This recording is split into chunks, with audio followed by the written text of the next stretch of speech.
Ano naman ang ginawang katarantaduhan ng 4 na batang yan? Inis na tanong ni PJ nang makapasok siya sa loob ng kanyang bahay. Ito po ang report mula sa police station. Saad ng isang matandang babae. What? Umabot pa sila sa police station? Nang gagaliiting singhal ni PJ. Napasa po siya sa kanyang noo habang sunod-sunod na bumuntong hininga. Hindi ko na talaga alam ang gagawin ko sa mga batang yan. Galit na sabi niya. Pumalma ka lang muna at basahin mo ang report. Huwag kang magpadala sa galit mo. Sambit ng matandang babae. Maraming salamat, Manang Lori. Ako na po ang bahalang kumausap sa mga bata mamaya. Tumangulang ang matandang babae bago naglakad paalis. Dumiretso naman si PJ sa sofa at agad naupo. Saglit pa niyang tinitigan ang papel na inabot sa kanya ni Manang Lori bago ito marahang binuklat.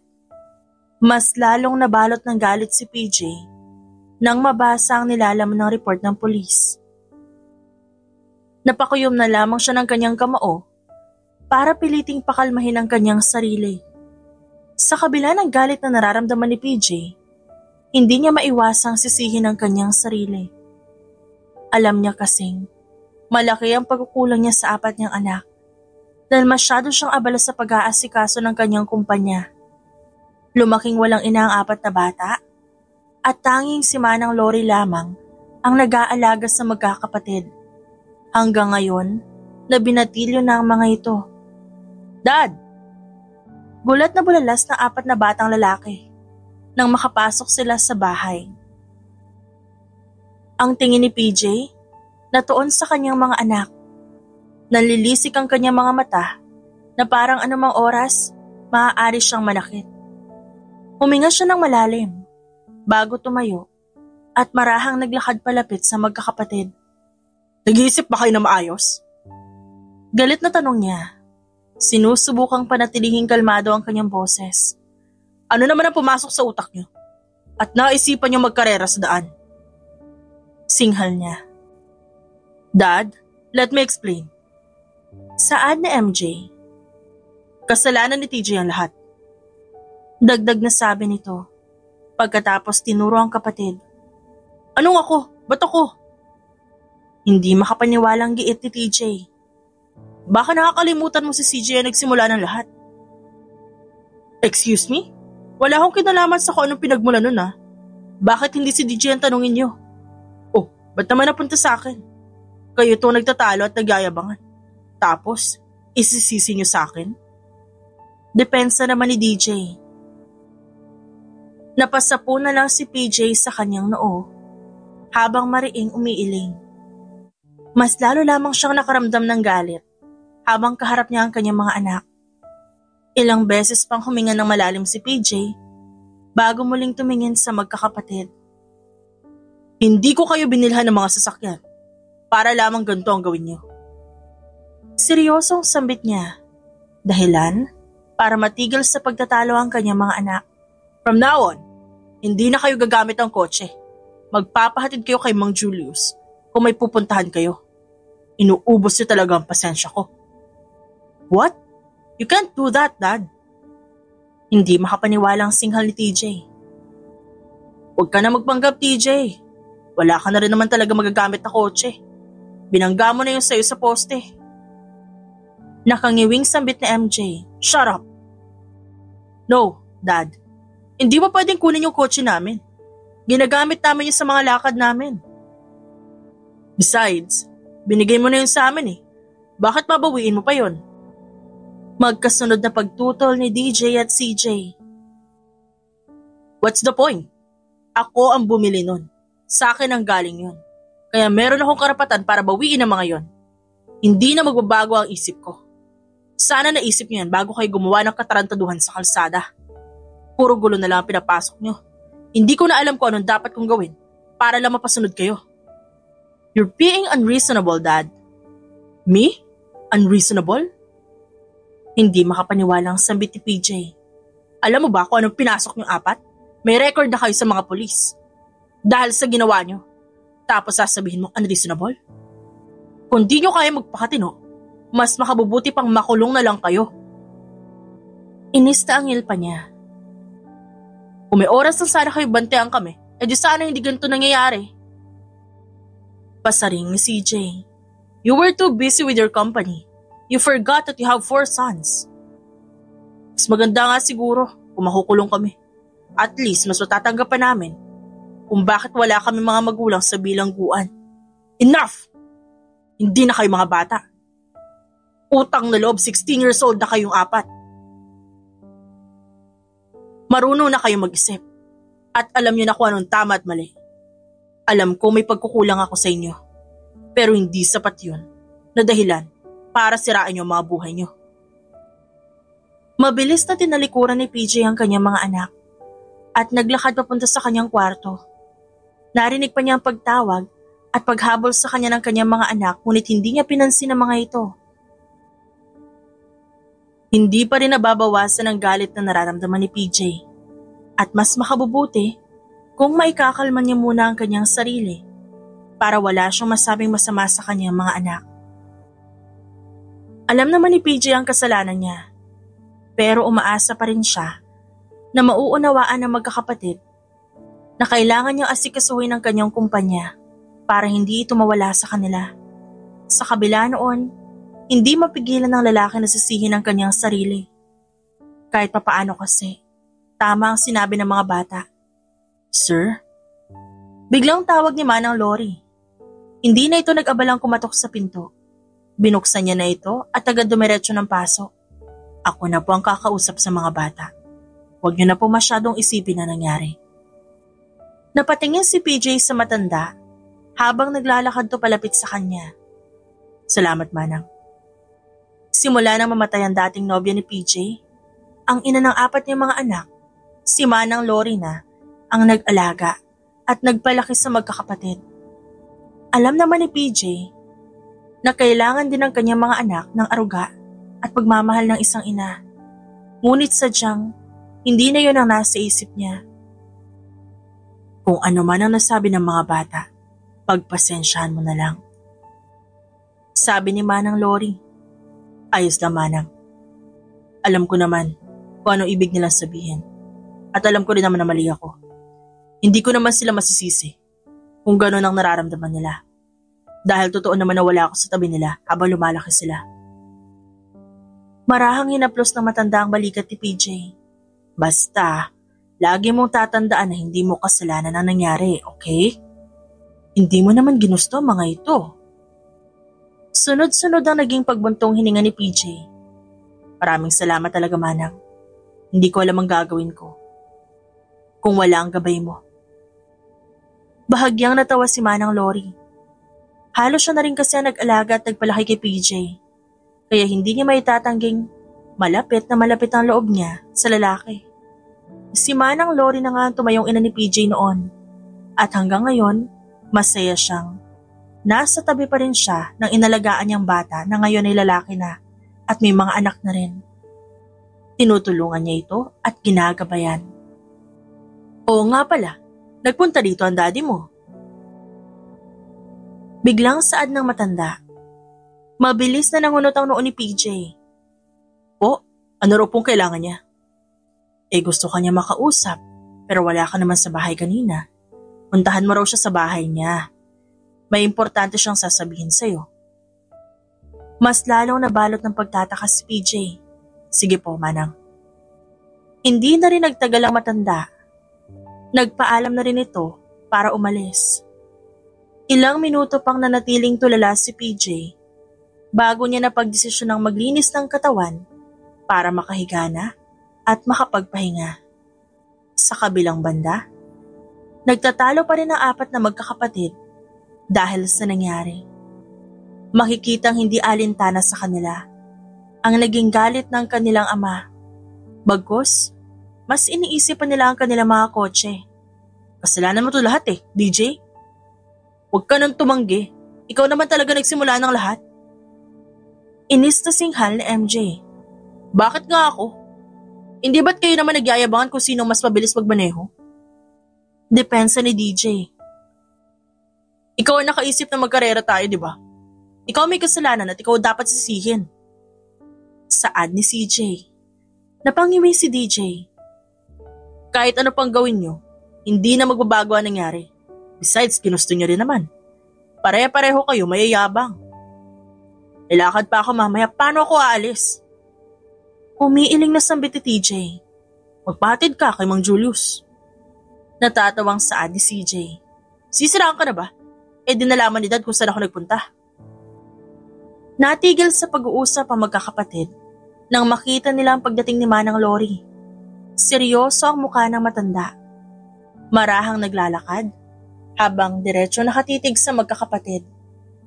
Kanina pa nakikinig si Manang Lori sa pag-uusap ng apat at hindi niya matatanggap ang pinoproblema ng mga ito. Ano yung naririnig ko? Seryosong tanong ng matanda. Sunod-sunod na napalunok si CJ. Si TJ naman mabilis na napaiwas ng tingin. Si DJ at MJ parehong napatungo. Makikita kasi sa mukha ng matanda ang galit. At kahit hindi sabihin na magkakapatid, aminado silang takot sila kay Manang Lori. Wala pong manang. Kabadong sagot ni CJ. Bahagyang napailing ang matanda. Bakit pa nga ba ako nagtanong? Inarinig ko naman ang lahat. Hindi ko kayo pinalaki para mas unahing problemahin ang material na bagay. Hindi niyo malang naisip ang inyong ama.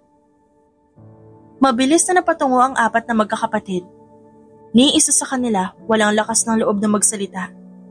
Sa tuwing masasangkot sa gulo ang sino man sa kanila, si Manang Lori ang laging naninermon sa kanila. Sa edad ng magkakapatid, hindi nila maitatangging takot sila sa matanda, lalo pat ito ang nagpalaki sa kanila. Mariing napailing si Manang Lori bago mas lumapit sa magkakapatid. Maiintindihan ko pa yung mga nauna niyong kabulastugan. Pero itong pinasok niyo ngayon hindi na. Ang tatanda niyo na. Ba't di kayo nag-iisip na maayos? Paano kung nakadisgrasya kayo sa daan? May magagawa pa ba kayo? Kapag may ibang tao ang nadamay? Manang, di naman naabot sa ganun. Giit ni CJ. Sa ngayon hindi pa. Paano sa mga susunod na araw? Singhal ng matanda. Kung ano man ang kinagagalit niyo sa ama niyo, huwag niyo nang dalhin sa labas. Huwag niyo nang hintayin na may madamay pa sa mga ginagawa niyo. Hindi na kayo mga bata. Itigil niyo na ang walang kwentang pagre-rebelde na yan. Pasensya na po, Manang. Nakangusong sambit ni TJ. Huwag kang umuso dyan. Hindi mo ako madadan sa pagpapakyut mo. Asik ni Manang Lori. Huwag ka na magalit, Manang. Naglalambing na sabi ni DJ. Talagang hindi na mauulit. Wala na kayong sasakyang gagamitin. Pasigaw na tugon ng matanda. Kalma ka na po. Okay na. Naiintindihan na po namin yung kinagagalit mo. Saad ni MJ. Huling beses na ito. Nagkakaintindihan ba tayo? Sa susunod na masangkot kayo sa gulo, pababayaan ko na ang dad niyo na magsermon sa inyo. Nagbabantang sabi ni Manang Lori. Napatango na lang ang apat na magkakapatid. Pagkatapos, pinanood na maglakad palayo ang matanda. Sunod-sunod pang napabuntong hininga, sina CJ at TJ. Samantalang sina MJ at TJ naman napailing. Nauunawaan naman nila ang naisiparating ni Manang Lori. Sadyang mas nangingibabaw lang ang kagustuhan na magpapansin sa kanilang ama. Isa rin yun sa mga dahilan kung bakit habang tumatanda ang magkakapatid, madalas silang nasasangkot sa iba't ibang gulo, sa paaralan, sa bahay o sa labas. Sa paglipas ng mga araw, mas naging abala si PJ sa kanyang kumpanya. May mga pagkakataon pa nga na hindi na siya kumakain para lang matapos ang kanyang gawain. Sir, hinahanap po kayo ni Mr. Antonio. Biglang sambit ng sekretarya ni PJ. Mabilis na nangunot ang noo ni PJ pagkatapos napatingin sa sekretarya. Bakit daw? Anong kailangan niya? Wala pong sinabi, sir eh. Nasa kabilang linya po. Pakitransfer sa akin ng tawag. Tumangulang ito bago dali-daling lumabas ng opisina. Saglit pang naghintay si PJ bago nalipat Sa telepono na nasa opisina niya ang tawag ng ama. Hello, Dad. PJ, ilang araw ko nang hinihintay ang pagbisita mo sa akin dito sa bahay. Ba't hanggang ngayon hindi ka pa pumupunta? Tanong ng matandang lalaki sa kabilang linya. Agad nagsalubong ang kilay ni PJ. Ha? May usapan ba tayo na bibisitahin ko kayo dyan? Nagtatakang sambit niya. Hindi ba't pinagbilin ko kay Lori na sabihin sa'yo? Napasapo na lang si PJ sa kanyang noo nang maalala niya ang tinutukoy ng kanyang ama. I'm sorry, Dad. Nawala sa isip ko. Masyado ako naging abala sa kumpanya. Hindi mapakaling sambit niya. Iwan mo muna riyan yung mga ginagawa mo. Hindi naman aalis sa mga yan. Pumunta ka rito sa bahay ko dahil may importante tayong pag-uusapan. Sunod-sunod na napabuntong hininga si PJ. Hindi maitatago ang kanyang pagtataka. Ngunit hindi niya rin may pagkakailangang biglang kaba na nararamdaman niya. Marami ng tanong ang pumapasok sa isipan niya. Pero alam niyang hindi niya yun masasagot hanggat di niya nakakaharap ang kanyang ama. Okay, Dad, I'll be there. Napipilitang sagot niya. Great! Ilang araw na kami naghihintay sa'yo. Kaya bilisan mo na. Masiglang saad ni Mr. Antonio. Pagkatapos agad binaba ang tawag. Naiwang nakamaang si PJ. Puno ng pagtataka ang kanyang muka habang nakatitig sa telepono. Anong kami ang tinutukoy niya? Nagtatakang tanong niya sa sarili. Mariin pang napailing ang lalaki bago na pagdesisyon ng linisin ang mga gamit niya sa mesa. At nang makontento, agad ding naglakad palabas si PJ at dumiretso sa parking lot upang sumakay sa kanyang kotse. Habang nasa biyahe, hindi mapigilan ni PJ ang mapatanong sa kanyang isipan. Malaking palaisipan pa rin sa kanya ang huling sinabi ng kanyang ama. Dahilan, para hindi na siya makapaghintay na makarating sa bahay nito.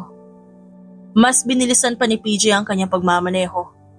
At di nagtagal, nakarating din siya sa kanyang pupuntahan. Magandang araw po, Sir PJ. Bati ng gwardya nang makita ang pagdating niya. Tuloy po kayo. Salamat. Ani PJ, bago nagpatuloy sa pagmamaneho, papasok ng kanyang kotse. Malayo pa lang, naaaninag na ni PJ ang isang babae. Nasa hardin ito ng kanyang yumaong ina at abala sa pamimitas ng mga bulaklak na nakatanim doon. Mabilis siyang nakaramdam ng inis. Pagkatapos na makababa, dali-dali siyang lumapit sa pwesto ng babae.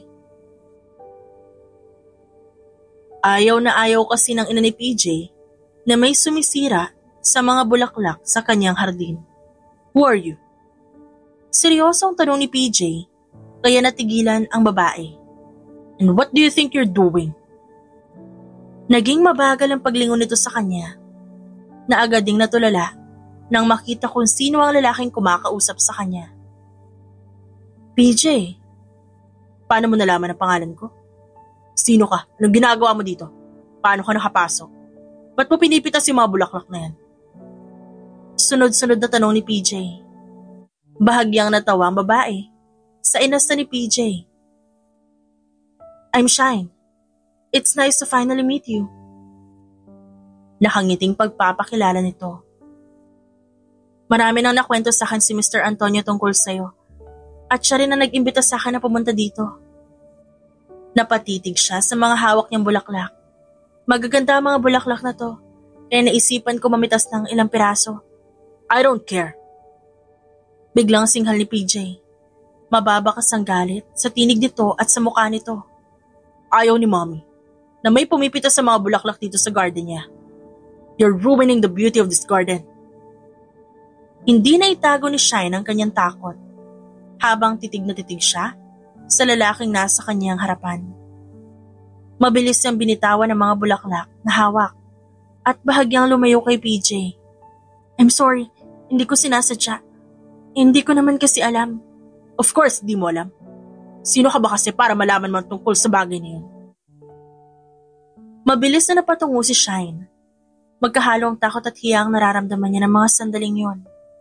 Wala namang intensyong masama ang babae. Hindi niya rin inaasahan na ganito ang magiging reaksyon ni PJ oras na makita siya nito. PJ! Shine! Malakas na sambit ng isang matandang lalaki. Kalalabas pa lang nito sa bahay, ang kanyang tingin natuon sa dalawa na nasa hardin at marahang naglalakad palapit sa mga ito. Nagkita na pala kayo. Mr. Antonio. Wala sa sariling saad ni Shine bago dali-daling sinalubong ang matandang lalaki. Daddy, sino ba yung babaeng yan? Anong ginagawa niya sa garden ni Mommy? Namimitas pa siya ng bulaklak. Relax, PJ. Hindi mo kailangan magalit sa kanya. Trust me, matutuwa pa ang Mommy mo dahil narito si Shine. Mabilis na nagsalubong ang kilay ng lalaki. Ano naman ang ibig mo sabihin, Dad? Mas mabuting sa loob na tayo mag-usap. Nakasisigurado akong magiging mahaba ang usapan na ito. Natatawang sambit ng matandang lalaki. Nauna nang maglakad papasok sa loob ng bahay si Mr. Antonio. Nagdadalawang isip ang sumunod si Shine, ngunit nang mapalingon siya kay PJ, muli na naman siya nakaramdam ng takot. Nanlilisi kasi ang mga mata nito at diretsong nakatitig sa kanya. Nagmadali siya na sumunod kay Mr. Antonio. Napailing na lang si PJ sa inasta ng babae. Ang isip niya nakatuon sa kung anong pag-uusapan nila kaya sumunod na rin agad siya sa ama. Maupo kayo. Sambit ni Mr. Antonio. Tungkol saan ba kasi ang pag-uusapan natin, Daddy? Kunot na ang tanong ni PJ. Kahit hindi niya sabihin, halata na sa kanya muka na hindi siya mapakali at hindi na rin makapaghintay. Ilang beses umubo ang matandang lalaki. Ang tingin niya natuon sa kanyang anak. I want you to meet Shine, your soon-to-be wife. Nanlaki ang mga mata ni PJ matapos marinig yon. Mabilis ding napatayo at napamaang habang nakatitig sa kanyang ama. What? Ano namang kalokohan to? Nauutal niyang tanong at hindi makapaniwalang bulalas niya. Bumaling ang tingin ni PJ sa babae. Ngunit tumungo lang ito at nanatiling tahimik. Wala tuloy ibang nagawa si PJ kundi ibalik ang tingin sa kanyang ama. Makikita ang matinding gulat at pagkainis sa mukha ni PJ dahil sa kanyang nalaman. You can't do anything about it, son. Matagal na itong napagkasunduan. Sa tagal ay halos nakalimutan ko na rin ang tungkol dito. Mariing na pailing si PJ. Matagal na? Pagkatapos hinayaan mo ako magkaroon ng girlfriend at ngayon meron na kaming 4 na anak? Ano sa tingin mo ang iisipin ng mga anak ko?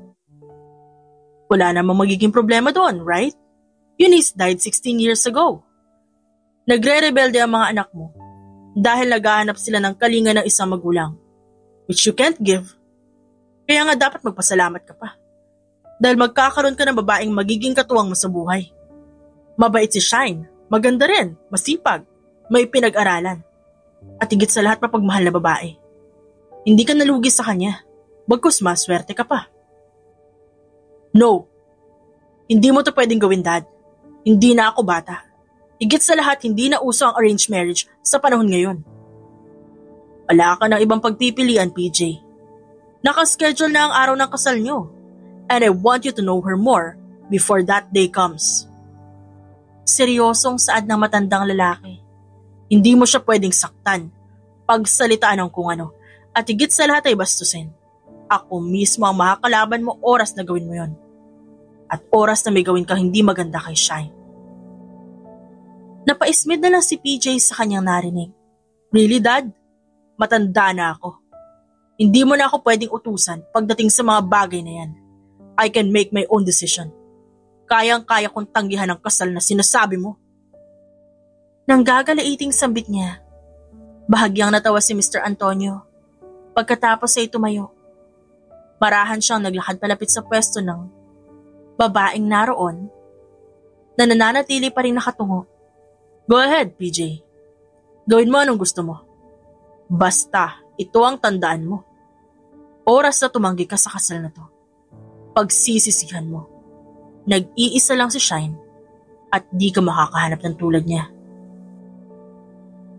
Mas lalong nabalot ng pagtataka si PJ ng mga sandaling yon. Hindi niya na malaman kung ano mangyayari. At sigit sa lahat, mas lalong nabubuo ang kuryosidad niya kay Shine. Nang makita ni PJ na naglalakad paalis ang kanyang ama, mabilis niyang nilapitan ng babae. Bahagya pang nagulat si Shine nang persahang kunin ng lalaki ang kanyang kamay at mahigpit niyong hinawakan. Napangiwi si Shine dahil sa sakit na kanyang nararamdaman. Ngunit mas pinili niyang tiisin yon. Tell me, anong kailangan mo sa pamilya ko? Ha? Pera? Kumpanya ko? Lahat ng ari-arian namin? Sana, si daddy na lang ang pinili mong asawahin at hindi ako. Mas matanda yon. Mas maagang mamamatay. Singhal pa ni PJ. Hindi napigilan ni PJ ang magtaka nang makita niya ang mabilis na pagtayo ni Shine. Maya-maya pa, napamaang na lamang siya nang makaramdam ng malakas na lagapak sa kanyang kaliwang pisngi. Napailing pa ang lalaki dahil bahagya siyang nahilo mula sa pagkakasampal na ginawa nito. Hinayaan kita magreklamo na magreklamo. Dahil naiintindihan kong ganun talaga ang magiging reaksyon ng kahit na sino kapag nalaman nila ang tungkol sa arranged marriage na binanggit ni Mr. Antonio. Mababakas ang galit sa tinig ni Shine. Ilang beses pa itong huminga ng malalim para pakalmahin ang sarili. Ang hindi ko mapapalagpas ay ang pagsalitaan mo ako ng kung ano-ano at bastusin mo ko. Hindi ko kailangan ng pera mo, ng kumpanya mo, o ng mga ari-arian mo. Isaksak mo sa baga mo lahat ng yan. Nang makabawi sa gulat, saka palang umayos ng tayo si PJ. Muli siyang tumitig sa babae. Kitang-kita niya ang galit nito, kaya napalunok siya ng sunod-sunod. Kung ganun, anong kailangan mo? Ba't mo ginagawa to? Napangiwi na lang si Shine pagkatapos tinalikuran ng lalaki. Mas makabubuti kung tanungin mo yung tatay mo tungkol sa bagay na to. Mas inuuna mo yung galit kaysa sa pagtatanong. Kahit ano pang gawin mong pagtutol, matutuloy ang kasal natin. Sa ayaw mo man o gusto. Magiging mag-asawa tayo sa lalong madaling panahon. I'm Shine Mendoza at hindi ang isang tulad mo ang makakapagpabago sa isip at pinangako ko. Dagdag na sambit ng babae bago nagsimulang maglakad paalis. Naiwang tulala si PJ at pinanonood ang pag-alis ng babae. Sa hindi maipaliwanag na dahilan, hindi niya mapigilang humanga sa kakaibang tapang ni Sunshine. Sino ba naman kasi ang babaeng magkakaroon ng lakas ng loob na sampalin ng isang lalaking matipuno ang katawan at nasa kalagitnaan ng galit na nararamdaman? Sa kabila nun, mas lalo lamang nahihiwagaan si PJ kung ano ba talaga ang pagkatao ni Shine. Nang makabalik sa ulirat ang lalaki, napagdesisyonan niya nang umalis at umuwi sa kanyang bahay. Hindi na siya nagpaalam sa kanyang ama dahil hanggang ngayon, galit pa rin ang nararamdaman niya. Baka imbis na magpapaalam lamang si PJ para umuwi, mauwi pa yun sa pagtatalo. Mabilis na lumipas sa mga araw at linggo. Ang buong akala ni PJ, nakatakas na siya sa arranged marriage na plano ng daddy niya. Ngunit nagkamali pala siya. Matinding pagtutol pa rin ang nararamdaman ng lalaki para sa kasal. Kasalukuyang nag-aalmusal si PJ sa kusina. Kasabay si Manang Lori. Nang makarinig sila na may nagdo-doorbell, mabilis na tumayo ang matandang babae at naglakad palapit sa pinto. Magandang umaga po! Masiglang bati ng isang babae. Pinapunta po ako rito ni Mr. Antonio. Inaasahan niyo raw po ang pagdating ko? Gumuhit ang ngiti sa labi ni Manang Lori habang diretso siyang nakatitig sa babaeng kaharap. Ikaw na ba si Shine? Tanong niya. Tumango naman ang babae. Halika, pumasok ka. Maraming salamat po. Sambit ni Shine bago sumunod sa matandang babae papasok ng bahay. Kahit nasa kusina, narinig ni PJ ang pamilyar na boses ng babae. Mabilis siyang nataranta at napatayo. Hindi na niya naisip na tapusin ang pagkain. Dali-dali siyang lumabas ng kusina upang salubungin ang babaeng dumating. What are you doing here? Ano naman na nakain mo at naisipan mo pa pumunta dito sa bahay ko? Ngumiti lang si Shine bago hinarap ang lalaki. Si Mr. Antonio ang nag-utos sa akin na pumunta dito. Wala akong pakialam. Bahay ko to kaya ako masusunod dito. Umalis ka na bago ka makita ng mga anak ko. Umiling naman si Shine bago marahang naglakad palapit sa lalaki. Hindi ako susunod sa kahit anong iutos mo, okay? Kung gusto mo kung mapaalis dito, pilitin mo ang daddy mo. Nang aasar pa, nasambit nito. Unti-unting dumaloy ang inis at galit sa buong katawan ni PJ ng mga sandaling yon. Ilang beses pa siyang huminga ng malalim para pakalmahin ang kanyang sarili. Ginagalit mo ba talaga akong babae ka? Natawa lamang si Shine bago bahagyang lumayo sa lalaki. Ikaw lang naman na may gustong magalit eh. Pwede mo namang piliin na huwag magalit at tanggapin na lang ang katotohanan. Napakuyom ang kamao ni PJ. Magsasalita pa sana siya, ngunit agad din siyang natigilan nang marinig niya ang pagbaba ng kanyang mga anak sa hagdan. Mabilis na napatingin si PJ sa gawin ng hagdan kung saan nakatayo ang kanyang mga anak at nakatulala sa babaeng ngayon lang nila nakita. Dad, sino siya? Nagtatakang tanong ni CJ. Bagong maid. Kunot daw ang sambit ni DJ bago nagpatuloy sa pagbaba sa hagdan. Huminto siya di kalayuan sa pwesto ni Shine. Alam mo, masyado kang maganda para maging maid. Ba't di ka nalang maging girlfriend ko? Nakangising sabi nito. Hindi napigilan ni Shine ang kanyang pagtawa. Maya-maya pa, napalingon siya kay PJ na puno ng pagtataka ang muka. Ito na ba mga anak mo? Hindi na ako magtataka kung ba't ganito yung ugali.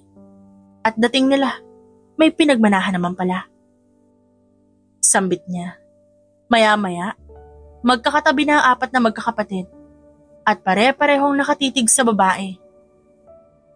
Bakas pa rin ang pagtatakas sa kanilang muka habang sinusuri ang buong katawan ni Shine. Dad, who is she? I'm Shine. Nakangiting pakilala ng babae. Your future? Huwag mong subukan na ituloy ang sasabihin mo. Dahil yan ang huling beses na makakapagsalita ka. Nagbabantang pigil ni PJ. Nagsalubong ang kilay ng magkakapatid. Mas lalong napupuno ng katanungan ng kanilang isipan dahil sa nakikita nilang reaksyon ng kanilang ama. Bigla namang kumagalpak ng tawa si Shine. Ikaw naman, hindi ka talaga mabiro. So, what do you think? Would you like to be my girlfriend? Nakangising sambit ni DJ. Stop, DJ. Sita ni PJ sa kanyang anak. Bigla na lamang tinapik ni Shine ang balikat ni DJ. Pasensya ka na, Totoy. I'm too old for you. What do you mean? Naguguluhang tanong ni MJ. Mukha namang kaedad ka lang namin ah. Napailing na lang si PJ dahil sa kanyang nakikita at naririnig. Kahit naman kasi siya, hindi maitatangging tama ang sinabi at napansin ng kanyang mga anak. Maganda si Shine, sexy, at may kakaibang alindog. Kundi lang alam ni PJ ang totoo, iisipin niya ring bata pa ang babae. I'm already 32 years old, okay? Hindi ako pumapatol sa bata. Ayaw ko pa makulong. Natatawang saad ni Shine. Nanlaki ang mga mata ng magkakapatid. Dahil sa matinding gulat, napatitig pa sila sa babae na parabang isang malaking kasinungalingan ang sinabi ni Shine. You're kidding, right? Wala sa sariling tanong ni TJ. Hindi mo na kailangan magsinungaling kung ayaw mo maging girlfriend ni DJ. Oh no, hindi ako nagsisinungaling, okay? I'm here for your father. Nakangising sabi ni Shine. What? Sabay-sabay na singhal ng magkakapatid. Napasapo na lang sa noo si PJ. Samantalang si Shine naman, muli na namang natawa. Bakas ang gulat sa mukha ng apat na lalaki habang palipat-lipat ang tingin sa kanila. Dad, what's the meaning of this? Naguguluhang tanong ni CJ. May girlfriend ka na? Hindi makapaniwalang sambit ni MJ. At di mo man lang naisip ipaalam sa amin? No, di ganun yun. Then what? Anong ginagawa ng babaeng yan dito at sino siya sa buhay mo? Sayang. Nakangusong bulong naman ni DJ. Maganda pa naman siya. Siya yung tipo kong babae. Okay, let me explain. Nauubusan ng pasensyang saad ni PJ. Yeah, let your father explain. Para pare-pareho kayong maguluhan. Sinamaan lang ni PJ ng tingin si Shine. Nagsimula nang maglakad si PJ papunta sa kusina. Saglit pang tinitigan ng apat na magkakapatid si Shine bago sumunod sa kanilang ama. Naiwan sa sala ang babae at maya-maya lamang dumating na si Manang Lori. Malawak ang ngiti ng matanda habang diretsong nakatitig kay Shine. Halika, ihahatid kita sa magiging kwarto mo. Sambit ni Manang Lori. Sige po, maraming salamat po. Nahihiyang sagot niya. Nang maglakad ang matandang babae, agad na sumunod si Shine. Hindi mapigilan ni Shine na ilibot ang kanyang paningin sa bawat madadaanan nila at masusing pagmasdan ang mga gamit at disenyo rito. Malaki ang bahay ni PJ. Marami ring mamahaling kagamitan at mga dekorasyon. Dahilan para mamangha si Shine. Ito ang kwarto ni Sir PJ. Ito na rin ang magiging kwarto mo. Sambit na matandang babae nang huminto siya sa tapat na isang silid. Ang kwarto ng magkakapatid ay ang mga pinto na nadaanan natin kanina. Sa unang palapag ng bahay, ang kusina, sala, at storage room sa likod. Merong mga banyo ang bawat kwarto. Hindi ka na mahihirapang gumamit ng CR. Sandali lang ho. Nag-aalin lang ang saad ni Shine. Sigurado po ba kayo na sa kwarto ako ni PJ matutulog? Nakangiti naman si Manang Lori nang lingunin niya si Shine. Oo naman, yun din ang bili ni Sir Antonio. Kaya wala na kayo magagawa kundi ang sumunod. Napanguso na lang si Shine. Sigurado kasi siyang uusok na naman ang ilong ni PJ dahil sa galit kapag nalaman nito ang tungkol dito. Sa kabila noon, kahit nagdadalawang isip siya, pinilit niya na lamang ang kanyang sarili na maging matatag, alang-alang sa pangako niya noon. Mabilis na lumipas sa mga araw. Unti-unti siyang nasasanay sa pagdara sa bahay ni PJ.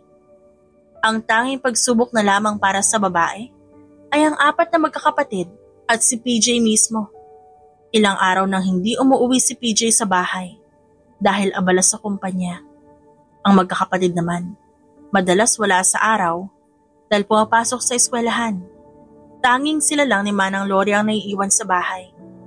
Paminsan-minsan, nagkukros ang landas ni na Sunshine at ng apat na magkakapatid. Ngunit, hindi maganda ang pakikitungo ng mga ito sa babae. Mukhang nasasanay ka na dito Biglang sambit ng isa sa mga bata. Napatigil sa ginagawa si Shine at mabilis na napalingon. Hindi niya naitago ang kanyang gulat nang makita niya si CJ na nakatayo sa likod niya. Nandito ka pala, kailangan ka ba? Nahihiya niyang tanong. Kakaibang kaba at hiya ang nararamdaman ni Shine ng mga sandaling yon. Simula kasi nang tumira siya dito sa bahay ni PJ, hindi niya pa nakakausap ng maayos ang apat na magkakapatid. Hindi na rin naman binalak pa ni Shine na gawin yun dahil halata namang iniiwasan din siya ng mga ito. Gusto ko lang malaman kung ba't mo ito ginagawa. Alam ko hindi ito para sa pera o kung ano pang kayamanan meron ng pamilya namin. Aminin mo na kung ano talagang pakay mo. Sunod-sunod na huminga ng malalim si Shine. Kasabay ng kanyang pagtayo, inarap niya si CJ at diretsong tumitig dito. Hindi mo pa maiintindihan sa ngayon. Kahit ipaliwanag ko sa'yo lahat, alam kong hindi mo mauunawaan. Di naman ganun kakitid ang utak ko. Giit ni CJ. Bahagyang natawa si Shine. Huwag ka nang mapilit. Malalaman mo rin ang lahat sa tamang panahon. Bigla na lang naglakad papasok ng bahay si Sunshine. Kaya naman naiwang mag-isa si CJ sa labas na nakatunganga. Sunod-sunod pa siyang napakurap. Hindi pa rin siya makapaniwala sa sinabi ng babae. Dahilan para mas lalong magkaroon siya ng katanungan sa isipan. Dumiretso naman si Shine sa kusina kung saan naabutan niya si TJ na umiinom ng tubig. Tapos ka na ba kausapin ang kapatid ko? Seryosong tanong nito. Ano yun? Dahil di mo mapaamo ang dad ko, lilipat ka sa aming magkakapatid. Sino naman na isusunod mo? Pag di ka nagtagumpay kay CJ, si MJ? O si DJ? O ako? Mabilis na nagsalubong ang kilay ni Sunshine. Hindi ko alam ang sinasabi mo. Natawa na lamang si TJ na parang nababaliw. Huwag ka na magmaang-maangan pa, Miss Shine. Alam kong kaya ka nandito para akitin ang dad namin. Pero mukhang malabo mangyari yun. Kaya naman, sa aming magkakapatid ka na lang kakapit. Napakuyom ng kamao si Shine habang pilit pinipigilan ng kanyang galit. Nanatili siyang tahimik dahil hanggat maaari ayaw niyang saktan ng kanyang kaharap. Alam ni Shine na wala siyang masamang intensyon sa pamilyang to. Kaya hindi niya kaya magpaliwanag sa mga makikiti ng utak katulad ni TJ. Huwag ka nang mahiya, malay mo pagbigyan kita. Umukit ang mapang-asar ng isi sa labi ni TJ. Marahan siyang naglakad palapit kay Shine. Madali naman akong kausap eh. Basta ibibigay mo rin lahat ng gusto ko. Pati ang katawan mo. Mabilis na dumapo ang palad ni Shine sa kaliwang pisngi ni TJ. Naging matunog ang sampal na yon na halos marinig kahit sa sala ng bahay. Bakas ang gulat sa mukha ng lalaki dahil sa ginawa niya. Ngunit hindi siya agad nakapagsalita. Wala kang karapatang bastusin ako ng ganyan. Unang-una sa lahat babae ako. Pangalawa, mas matanda ako sa'yo. At panghuli wala kang alam.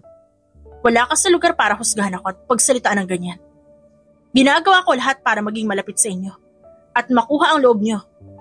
Dahil wala man ako masamang intensyon sa pamilyang to. Ginagawa ko lang kung ano sa tingin ko ang tama. Tas ganito ang gagawin mo at sasabihin mo? Kung sa ibang babae nagagawa mo yan? Sa akin hindi. Kung lumaki kang walang modo, huwag mong gagawin sa akin yan. Tatamaan ka talaga sa akin. Napahawak na lang si TJ sa kanyang pisngi. Nang mas bumalatay ang sakit doon, napatingin pa siya sa babae at kitang-kita niya ang matinding galit sa mga mata nito. Kahit hindi sabihin ni TJ, nakaramdam siya ng pagsisisi dahil sa mga sinabi niya. Miss Shine. Biglang pagtawag ni MJ. Pagpasensyahan mo na siya. Ako nang bahala kung mausap sa kanya para hindi na maulit to. Mariing napapikit si Sunshine, kasabay ng sunod-sunod niyang pagbuntong hininga. Maya-maya lang, nagmulat na ulit ng kanyang mata ang babae. Pagkatapos, nilingon si MJ. Humingi siya ng paumanhin bago dali-daling naglakad paalis ng kusina. Naiwang nakamaang si MJ sa inasta nito. Nang mabalik sa kanyang ulirat, naglakad siya palapit kay TJ. Masakit ba? Nangunot ang noo ni TJ. Ha? Anong klaseng tanong naman yan? Tinatanong ko kung masakit ba yung pagkakasampal niya sa'yo. Siyempre hindi. Baka nakakalimutan mo matibay ako. Mayabang na sagot ni TJ. Naningkit ang mga mata ni MJ at pinagmastang maigi ang pisngi ng kapatid. Namumula pa rin to at sigurado siyang malakas ang pagkakasampal ni Shine dito.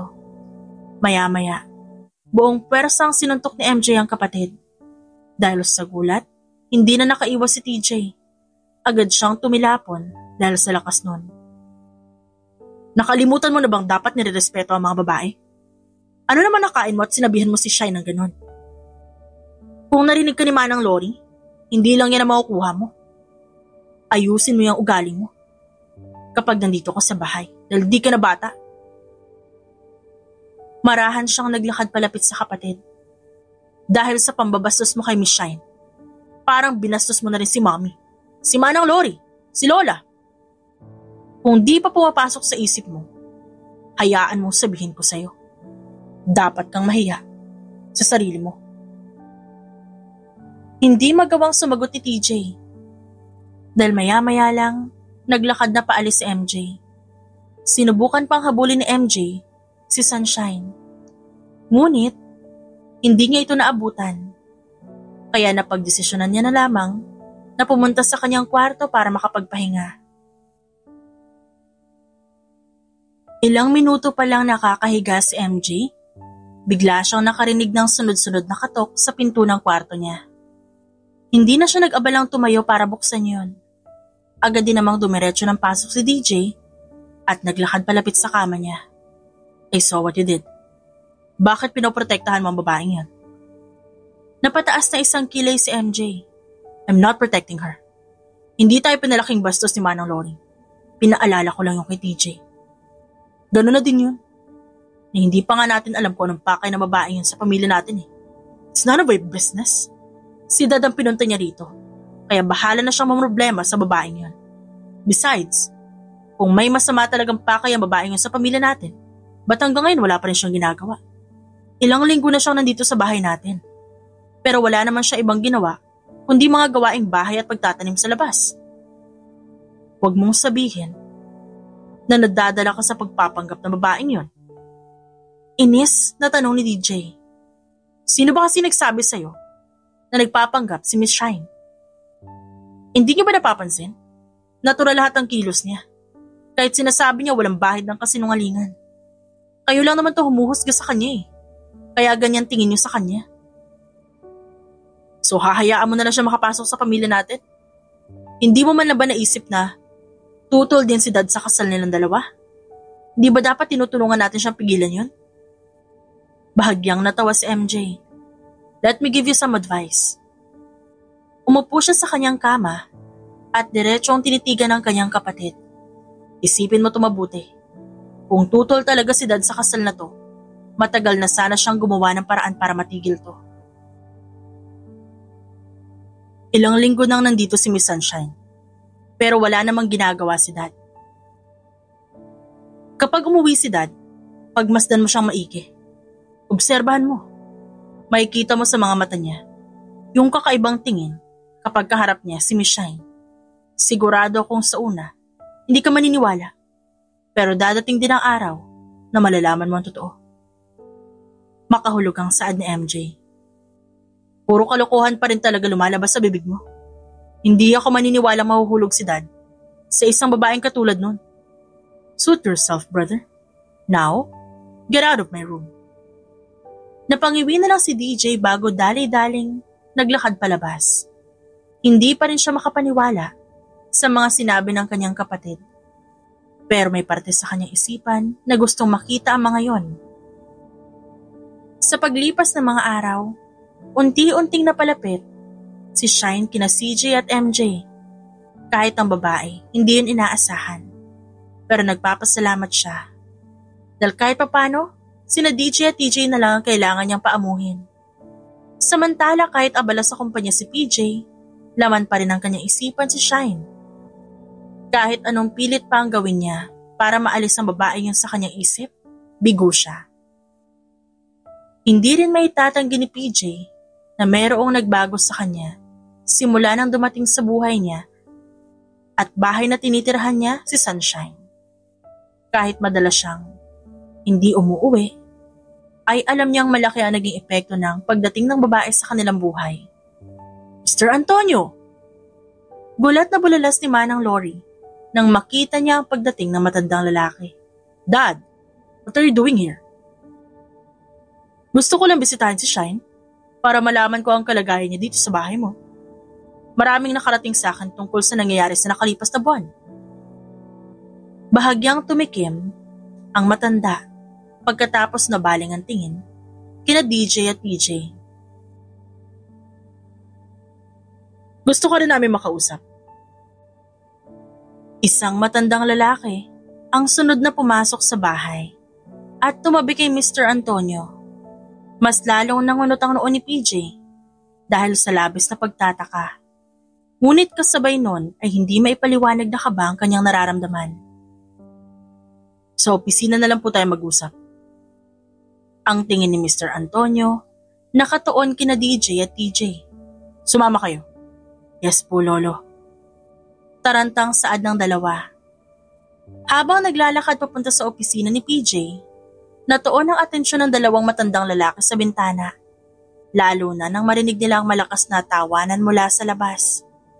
Marahang naglakad ang dalawang matanda palapit sa bintana, dahilan para tuluyan nila makita si Sunshine, CJ at MJ na masayang nagtatanim ng mga halaman sa labas.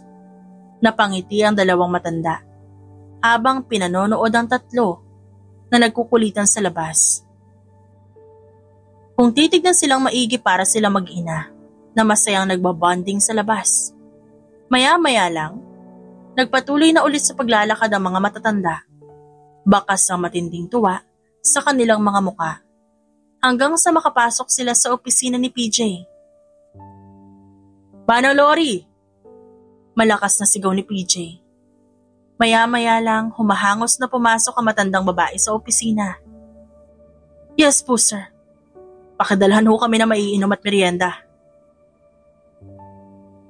"Pakitawag din sina Sunshine, CJ at MJ. Kailangan nandito sila bago kami magsimula sa aming pag-uusapan." "Okay po, sir." Mabilis na sagot ni Manang Lori bago dali-daling lumabas. "Ano bang pag-uusapan natin, Dad?"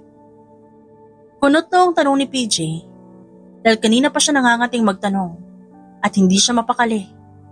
Kapansin-pansin ang pagiging seryoso ng dalawang matandang lalaki na mas nakadagdag sa kabang nararamdaman niya. "Noong nakaraang nagkaroon tayo ng ganito, kakaibang balita din ang sinabi niyo. Hintayin na muna natin si Sunshine at dalawa mo pang anak." Hindi nagtagal, dumating na rin ang babae kasama si CJ at MJ. Bahagya pang nagulat si Sunshine nang makita ang dalawang matandang lalaki. Ngunit maya-maya lang, kakaibang ngiti ang nakaukit sa kanyang labi. "Lo, anong ginagawa mo dito?" Hindi makapaniwalang tanong ni Sunshine, bago dali-daling lumapit sa matandang lalaki na katabi ni Mr. Antonio. "Ba't di ka nagsabing pupunta ka dito?" "Gusto kitang sorpresahin, apo." Siya si Mr. Mendoza, ang lolo ni Sunshine. Siya rin ang kausap ko nun tungkol sa kasal niyong dalawa. At narito kami para pag-usapan natin ang masinsinan ng bagay na yon. Hindi na itago ni PJ at ng kanyang mga anak ang gulat. Pare-pareho silang hindi makapagsalita at nanatiling nakatitig kay Sunshine at sa lolo nito. "Let's get straight to the point, Dad. Anong pag-uusapan natin?" "Ang magiging kasal niyong dalawa. Nakaschedule na ang araw nun at gusto namin maghanda na kayo."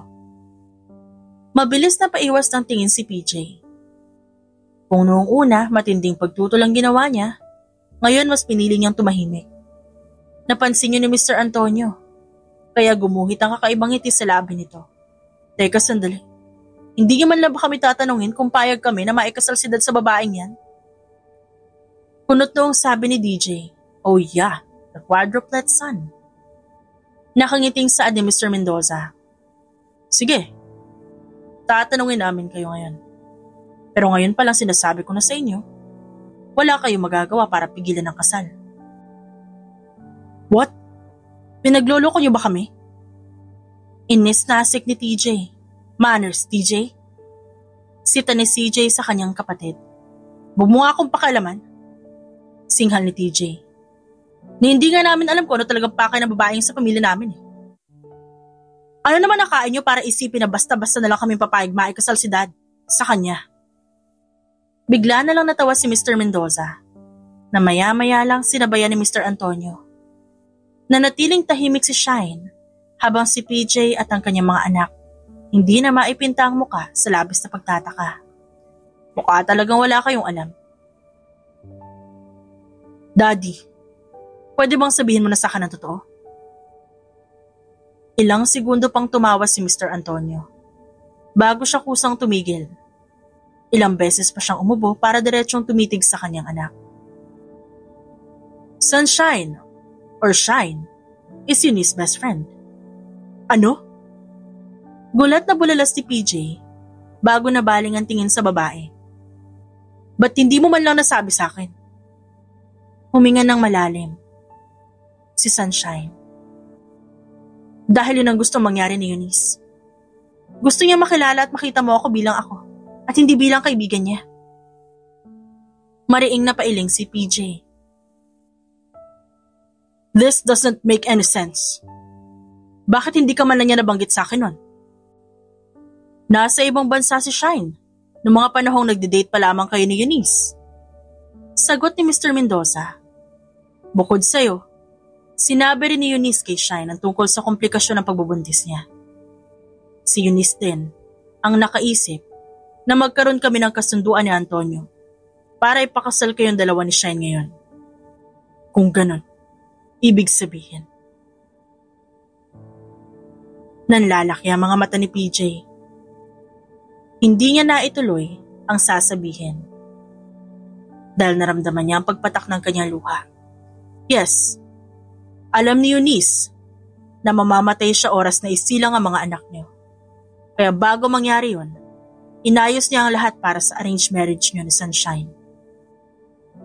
Bakas ang gulat sa mukha ng magkakapatid. Pare-pareho silang hindi makapaniwala sa kanilang mga narinig. Ang tingin nila natuon sa kanilang ama na umiiyak ngayon. Mahal na mahal ka ni Eunice, PJ. Saad ng kanyang ama. Bumaling siya kay Shine. Tumatango ito. Alam ko ang bagay na yun. Hindi siya pumalya na sabihin sa akin nun kung gaano siya kasaya at kaswerte dahil nakilala ka niya. Bakit? Ba't ka pumayag sa gusto niya? Ano naman makukuha mo kung gagawin mo to? Nangako ako kay Eunice na aalagaan at babantayan ko kayo. Hindi ko magagawa at matutupad yun kung mananatili akong ibang tao sa pamilya niyo. Kaya hindi ako nagdalawang isip na pumayag sa gusto niya. Dahil alam kong mas magiging madali para sa akin na matupad yung hiling niya kung magiging mag-asawa tayong dalawa. Isa ka mabuting lalaki, sigurado ako doon. Dahil sa mga kwento ni Eunice noon, alam ko rin na isa ka mabuting ama. At napatunayan ko yon nang makilala kita at tumira ako dito sa bahay mo. Hindi ka mahirap mahalin, PJ. Kahit di ko utusan ng sarili ko, kusa ako nahuhulog sa'yo. Kahit madalas kang wala, hindi yun naging hadlang para unti-unti ako magkagusto sa'yo. Hindi magawang sumagot ni PJ. Bagkus, napatitig lang siya sa babae. Bakas ang gulat sa kanyang muka. Kasabay nakakaibang bilis ng tibok ng puso niya. Ngayon na lang ulit tumibok ng ganito ang puso ni PJ. At ni minsan, hindi pumasok sa isip niyang makaramdam pa siya ng ganito ngayon. Hindi natin kailangang alalahanin ang nararamdaman niyo para sa isa't isa. Base pa lamang sa tingin mo kay Shine, masasagot na ang katanungan naming lahat. Kahit subukan mo pang tumanggi, hindi magagawang magsinungaling ng mga mata mo. Nang mga sandaling yon, saka pa lamang napagtanto ni DJ ang tinutukoy ni MJ noon. Ang titig ng kanilang ama kay Shine ay may kakaibang dulot. Para bang matagal nang may pag-ibig na namamagitan sa dalawa. Ngunit wala isa sa kanila ang gustong umamin. Lumapit si Shine kay PJ at hinawakan ang pisngi nito. Wala akong pakialam sa nararamdaman mo. Wala akong pakialam kahit di mo ako magustuhan. Matutuloy ang kasal natin at matutupad ko ang pangako ko sa kaibigan ko. Aalagaan kita at ang mga anak niyo at gagawin ko ang lahat para maging isang masayang pamilya meron tayo. Hindi ko na rin maitatanggi na mahal kita. At alam ko hindi ito tungkol sa nararamdaman ko. Pero handa akong gawin lahat para lamang maalagaan kayo. Saglit na napamaang si PJ habang titig na titig sa babae. Gumuhit ang kakaibang ngiti sa labi ni PJ habang mahigpit na nakayakap sa babae. Sa maraming taong nakalipas, ngayon lang siya ulit nakaramdam ng ganito kainit na yakap at aminado siyang may kakaibang saya na dulot yon. Di mo na kailangan gawin ng mga yan. Pabulong na sambit ni PJ. Alam ko sa sarili ko nagugustuhan na rin kita. Sinubukan ko pang pigilan yun at umiwas sa'yo. Pero mas lalo ako nahuhulog sa'yo. Siguro, sa'yo din talaga ang bagsak ko. Nakagat na lamang ni Shine ang kanyang pang-ibabang labi. dahil sa labis na kilig na kanyang nararamdaman. Ni minsan, hindi pumasok sa isip niya na aabot sa ganito ang lahat. Ang tanging gusto lang ng babae, matuloy ang kasal. Para maisakatuparan niya ang pangako niya kay Eunice. Hindi naman lubos sa kalain ni Shine na mahuhulog siya kay PJ. At ngayon, gusto rin siya nito. Kung ganon, wala na tayong magiging problema. May tumututol pa ba sa inyo sa kasal nilang dalawa? Mabilis na umiling sina CJ at MJ. Mababakas ang tuwa sa mukha ng mga ito. Habang pinagmamastan ang kanilang ama at si Shine. Si DJ at TJ naman hindi agad nakasagot. Maya-maya, tumango na lang din ang mga ito bilang tugon. Kahit di nila sabihin, masaya sila para sa kanilang ama. Sa kabila noon, nakaramdam sila ng matinding pagsisisi at hiya dahil sa mga ginawa at sinabi nila kay Shine. Sa paglipas ng mga linggo, mas lalong tumibay ang pagmamahalan ni na Shine at PJ. Hindi man naging maganda at maayos ang naging simula ng kanilang pagkakaibigan at pag-iibigan, hindi pa rin na napigilan na mauwi sila sa kasalan. Tuloy na ang kanilang kasal. At mukhang hindi na ito matatawag na arranged marriage dahil tunay na silang nagmamahalan. Handa ka na ba? Nakangiting tanong ni Manang Lori. Napakaganda mo. Kinakabahan ako, Manang. Totoo po bang nangyayari to? Ikakasal na po ba talaga ako? Ikakasal na ba talaga kami ni PJ? Hindi napigilan ng matanda ang tumawa. Maya-maya lang, hinawakan ito ang magkabilang balikat ni Shine para matigil ito sa paglalakad. Makinig ka sa akin. Totoong nangyayari ang lahat ng ito. At gusto ko lang malaman mong masaya ako sa inyong dalawa. Alam kong isa kang mabuting babae. At sigurado din ako magiging isa kang mabuting ina para sa 4 na magkakapatid. Nakangiting sambit ni Manang. Maraming salamat po, Manang Lori. Saad ni Shine. O kumalma ka na dyan. Magsisimula na ang kasal mo. Bilin ng matandang babae. Hindi rin nagtagal pa si Manang Lori sa labas. Napagdesisyonan niyang pumasok sa loob ng simbahan. Naiwan si Shine na naghihintay ng hudyat. Sunod-sunod pa siyang huminga ng malalim para may kalma ang sarili. Naging mabagal ang pagbukas ng pinto ng simbahan. At maya-maya lang marahan ding naglakad si Shine papasok sa loob. Ang tingin niya, nakatuon sa lalaking nakatayo sa unahan at hinihintay siya. Mabilis nang ngilid ang luha niya. Parang isang panaginip pa rin ang lahat para sa kanya. Parang kamakailan lang, gagawin niya lamang ito para matupad ang kahilingan ng kanyang kaibigan. Ngunit ngayon, gagawin niya ito dahil mahal niya si PJ at ang mga anak nito.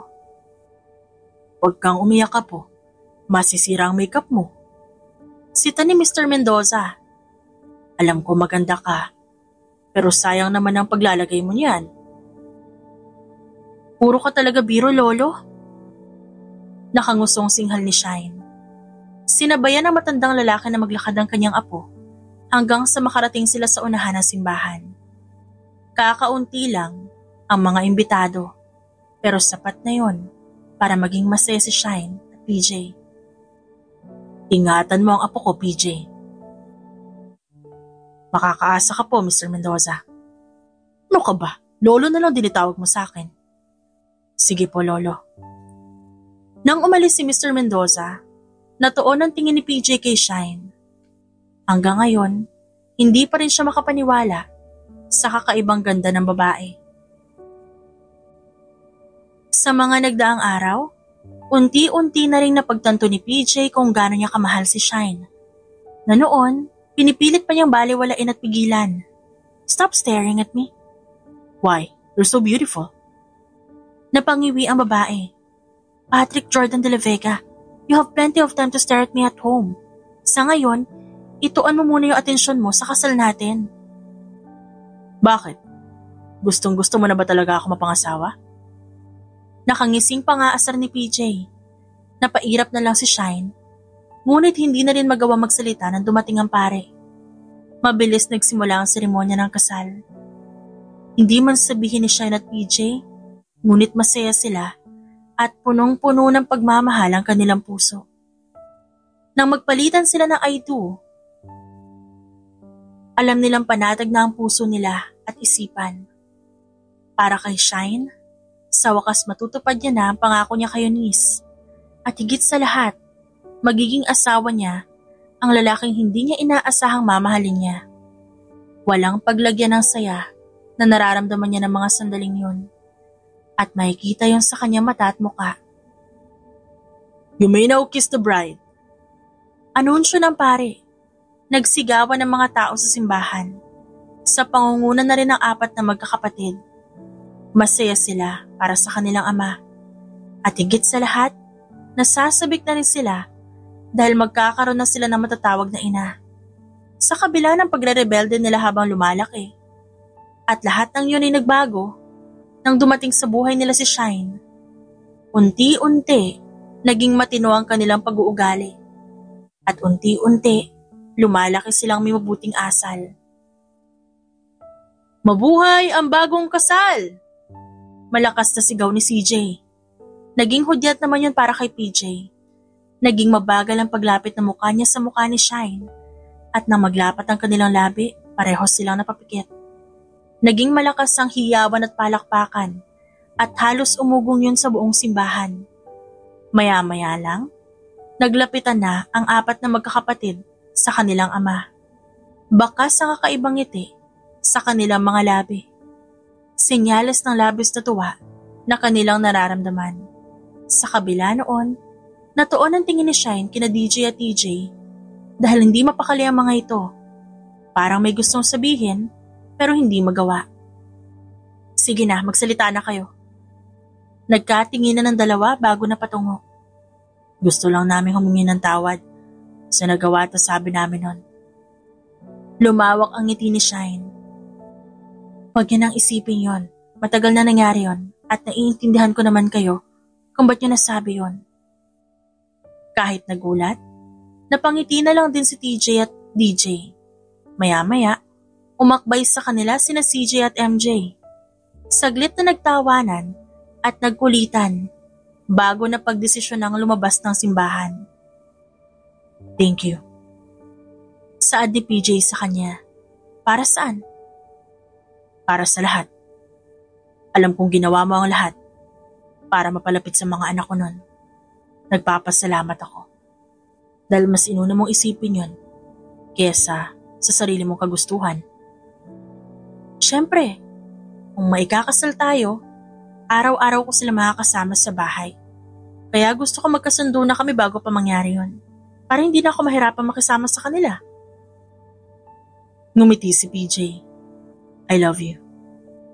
I love you too. Patrick Jordan de la Vega. Malawak ang naging pagngisi ng lalaki. I love you more. Sunshine Mendoza de la Vega. Magsasalita pa sana si Shine nang bigla siyang sinunggaban ng halik ng asawa.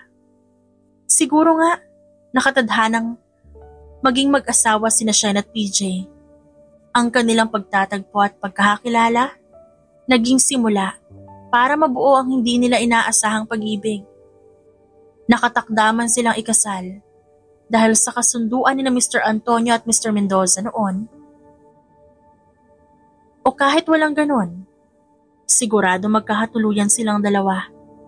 Isang patunay na sadyang mapaglaro ang pag-ibig at ang tadhana. At kahit anong gawin para pigilan o iwasan ito, hindi magtatagumpay. Dahil kung nakatadhana ang dalawang tao, walang makapaghihiwalay kahit na sino at kahit na ano. The end.